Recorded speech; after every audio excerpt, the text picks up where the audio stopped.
Okey, itu memang diorang buat konten lah. Sebab diorang ni sebenarnya one of orang yang jual, seller yang jual kamera, pro cam ataupun dashcam macam tu lah.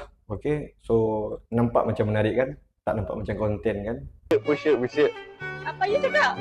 Tak faham. Untuk first step, Amoy tu macam cakap, apa you cakap? Tak faham lah. Okey, sebenarnya diorang dah set benda ni. Tapi aku tahu apa yang korang trigger. Sebab Amoy tu comel kan?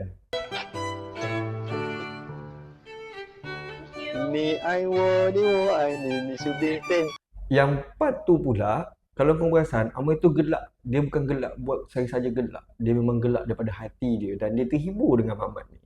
So kau nampak tak kat situ apa yang sebenarnya Mamat ni ada? Dia ada satu sense of humor yang boleh buat perempuan selesa dengan dia. Kali ni I faham tapi you faham tak?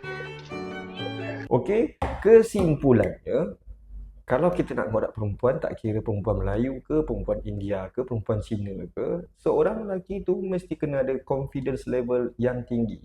Tapi confidence level tu pula bukan yang dibuat-buat. So, kena jadi be yourself. So, perempuan tu pun terhibur. Walaupun orang buat lakonan, tapi kita boleh tengok yang Amoy tu gelak daripada hati dia, memang dia terhibur dengan lelaki ni.